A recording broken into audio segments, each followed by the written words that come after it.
Yo, all right, y'all. What's up? I want to welcome you to Catch These Hands Boxing. And all right, so I guess we all saw the fight, right? We all saw the fight. Um, Teofimo Lopez versus Shakur Stevens. And I gotta be honest with you, I got it wrong. I got it wrong. I got it wrong, man. I got it wrong. First, let me tell you, I am at a point in my life where staying up late to watch boxing sucks. I'm just going to start paying for the fights and watching them the next day because, especially with the zone, because, dude, just like, oh my God. And the undercard was phenomenal. I'll save that for a separate video, but I definitely want to talk about this fight. So let's get into it. I'm actually gonna bring up some commands at all times. Protect yourself at all times. Touch him up. Good luck. Let's go. Championship of the world. Here we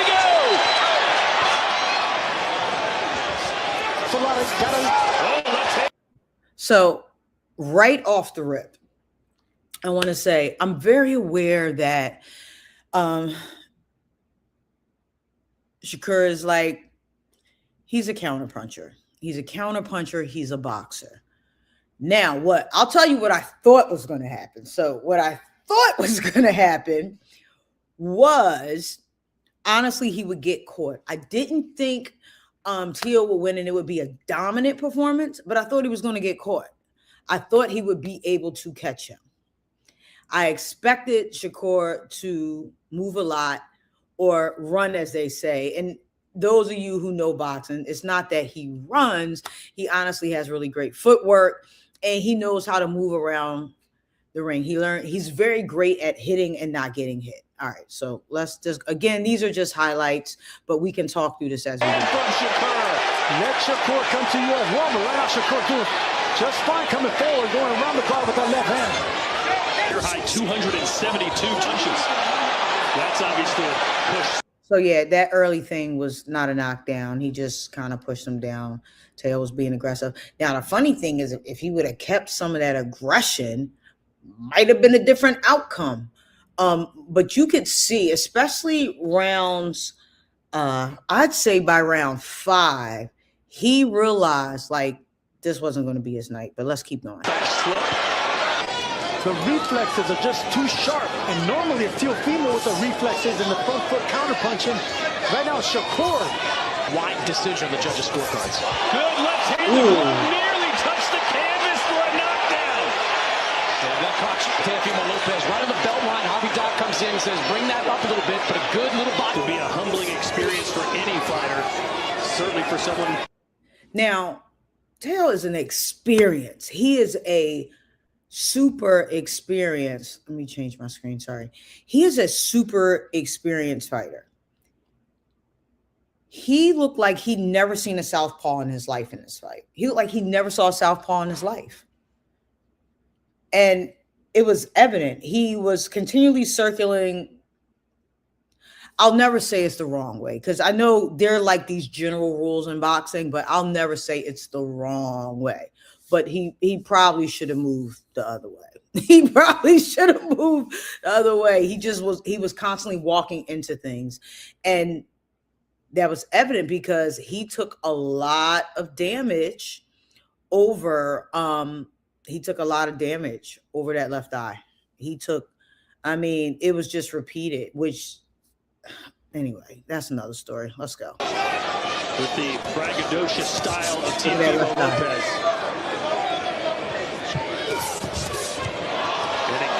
Shakur beats him to the punch.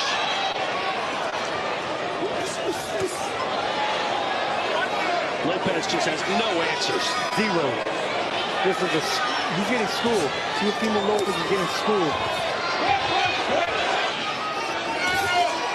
Snapping jab again.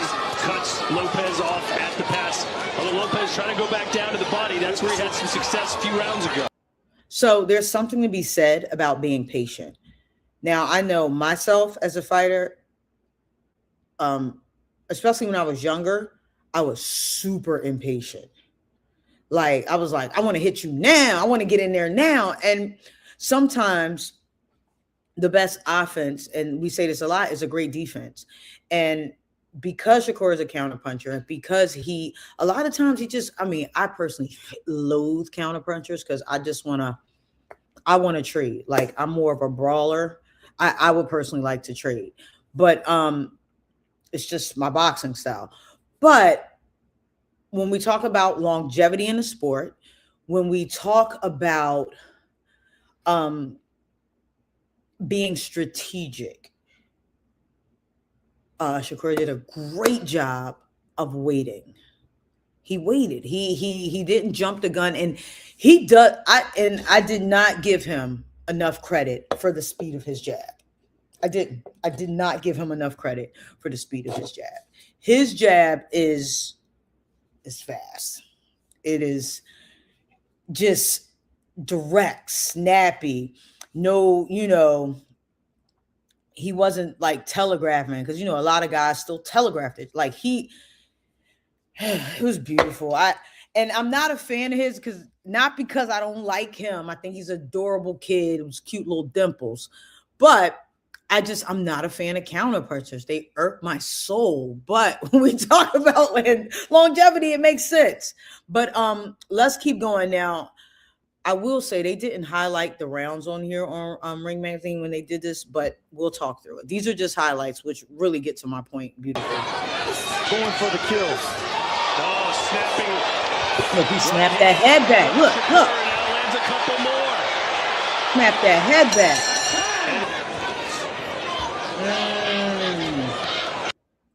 All right. So, head snapping back, right? There was a lot that went fundamentally wrong. And we'll talk about the corner, Tio's corner, and his dad. That's a whole separate conversation. But I think something that's really key here is that Tio, he didn't. If you're fighting a southpaw, like boxing 101, there's no reason for you to go in with that lead hand down here, especially against a guy who jabs so precisely and so quickly. So, like, a lot of times people look at fights and they analyze fights, and it's like all this fancy shit. That's boxing 101. There's no way in hell you fight a guy that's that fast with a jab and keep coming in thinking you're going to shoulder roll. Like, you're not. You're not. And at one point in the early rounds, he even went to a cage guard, which he went here. I think it was, I should have wrote that down. But he kind of did one of these. And I'm like, this is not a guy you do a cage guard against. Like, it just, some of his things didn't make sense. And part of me feels like they thought they were going to bully him. I think, which that's what I thought was going to happen. I thought Taylor was going to come in and just bully him. I knew he would have to chase him because he moves quick. And I was like, well, and you saw my fight prediction because y'all roasted me. He was going to have to really cut off the ring and trap him and force him to trade. But this is one of the things that makes it so beautiful. I want you to watch the film. Just an incredible, he was coming the entire time. The entire time.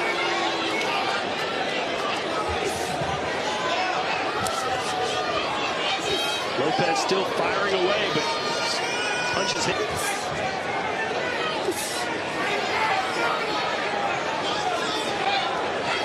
A demoralizing performance for Stevenson against Lopez, who was completely humbled. Look at what he's doing. By the better fighter. Can we please pause? I'm gonna see, can I get it right to that point? I want you to look at this jab he threw. It's not, Teo, it's not really a jab. It's not really it was some weird in between shit. Hang on, let's run it back. Watch this. I think it's right here. Wait. A demoralizing performance for Stevenson against Lopez, who was completely humbled here tonight by the better fighter. What is that? By the great Shakur Stevenson. The fuck is this? It's like, I might snap my jab, I might hit you with a hook, but I'm gonna go somewhere in between, not make no contact. It was a lot that fundamentally went wrong. And you know, I'm not a coach, right? When it comes to boxing, I'm not a coach. I'm a fan of the sport. I've been boxing 25 years now. I'm not a coach. I'm not a strategist. And I always say there's levels to this, right? He needed somebody in his corner to tell him exactly what to do. And that's where his father failed him. He did not tell him what to do. And I think I do have a clip from the comments his father gave in the corner, which that was terrible, but here we go. No doubt about it. Shakur Stevenson, one of the best pound-for-pound fighters in the world today. No. Ring Magazine WBO. Super lightweight champion of the world. Shakur Stevenson.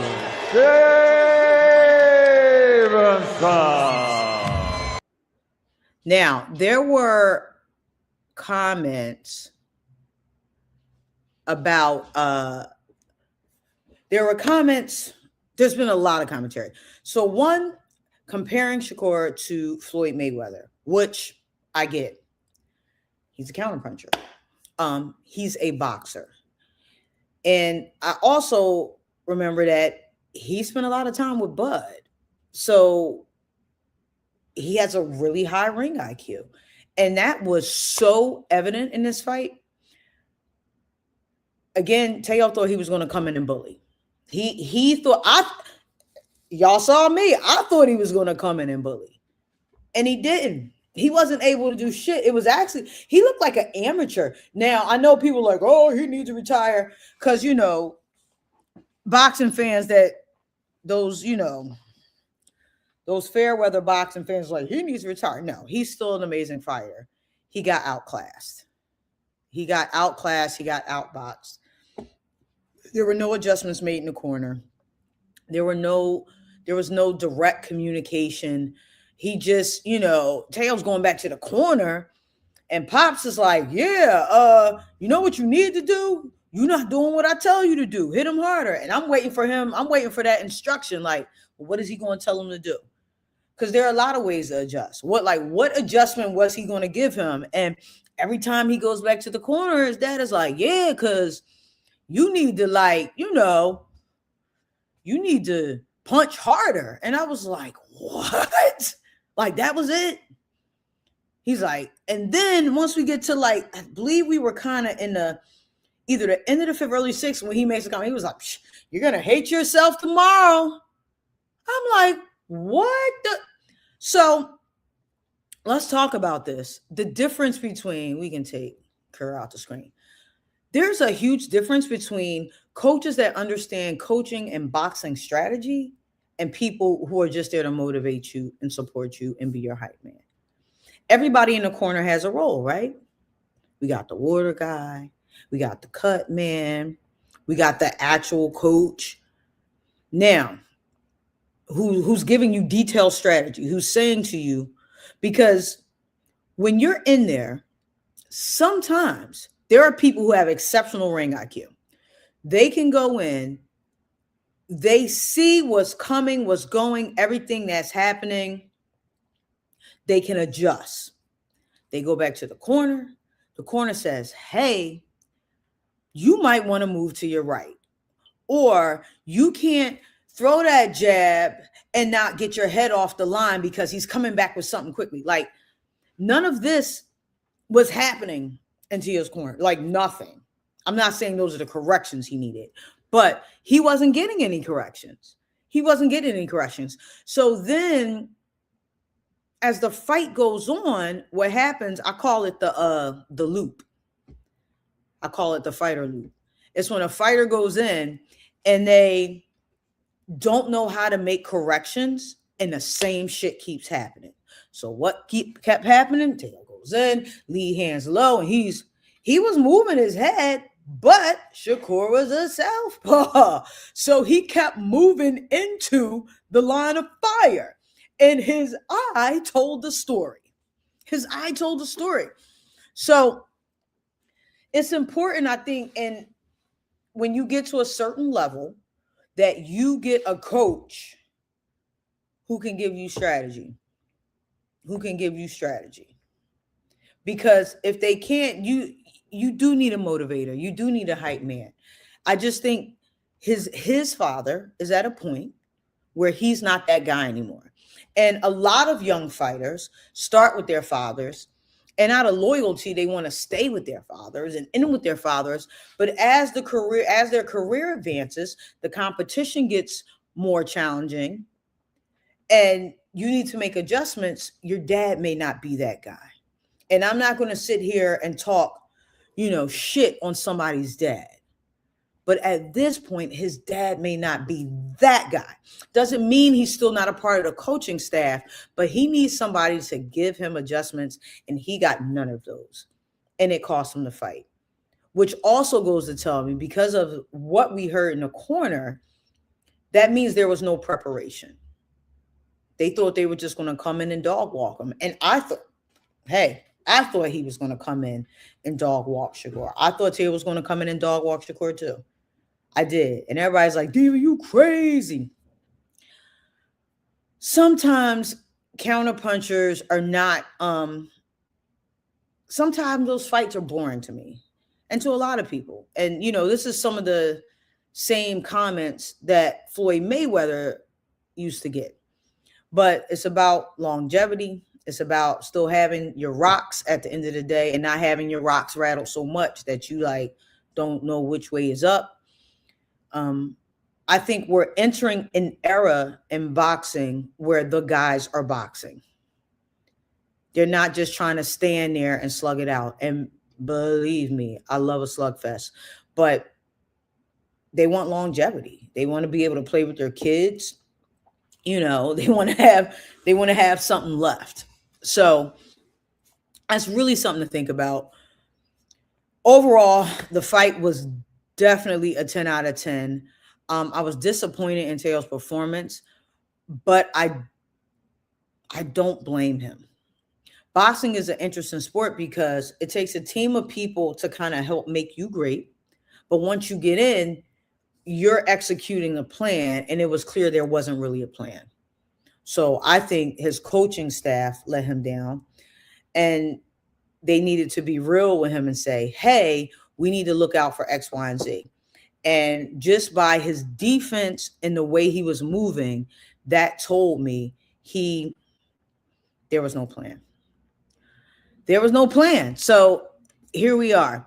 All right, guys. So we're going to take a brief break, and then we're going to come back and we're going to get into some more about this fight. Let's go.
All right, guys, welcome back to Catch These Hands Boxing Channel. I'm your host. My name is Diva, and we are going to finish up talking about Teofimo Lopez and Shakur Stevens' fight. Now, one of the other things I want to bring up is that Shakur used one of the oldest southpaw tricks in the book. Now, usually what happens is, I'm going to run it back. See, can I find it for y'all?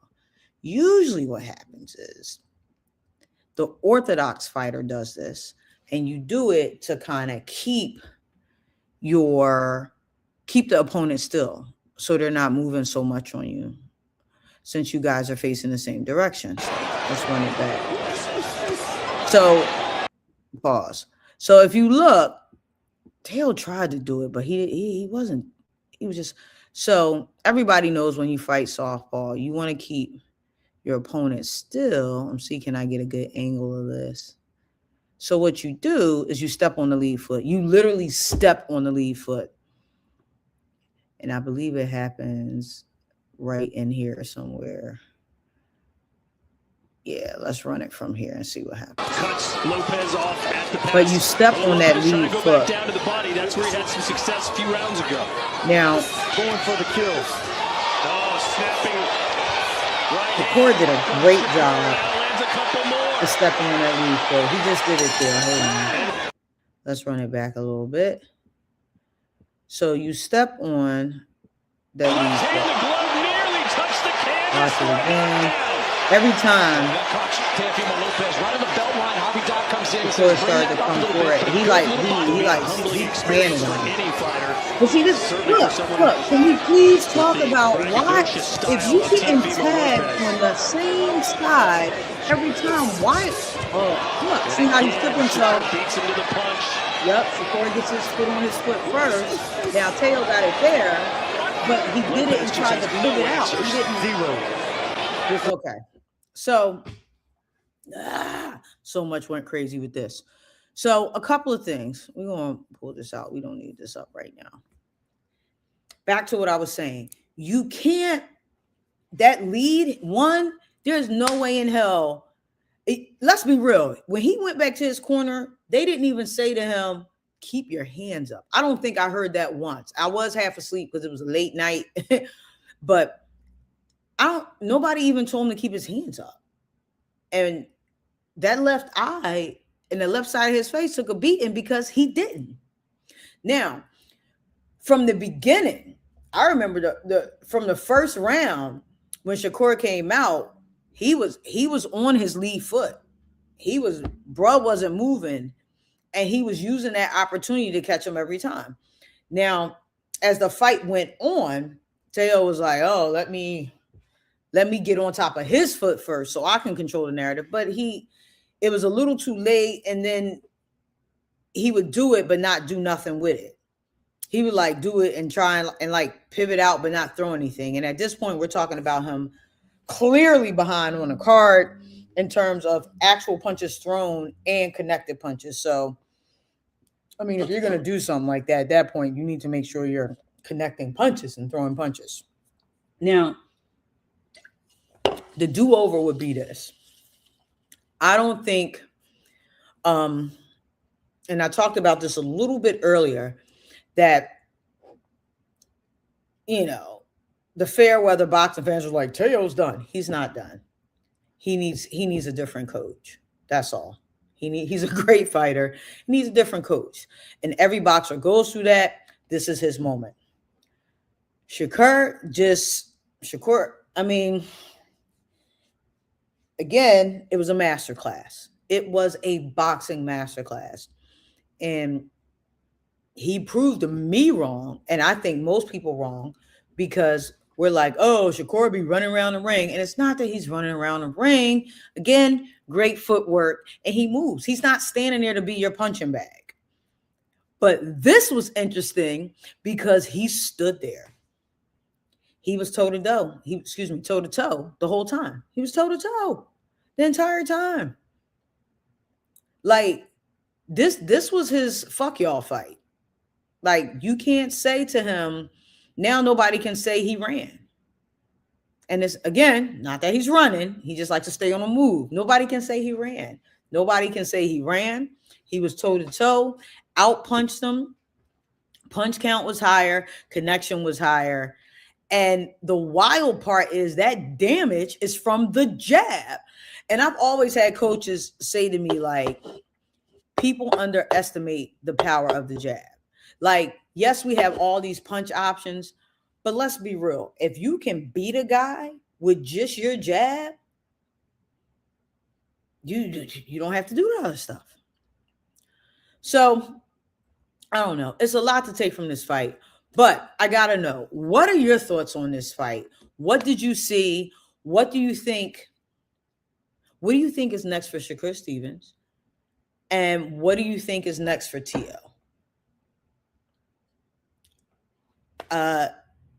Shakur, well, T.O. wants to go up to, I think he said 147.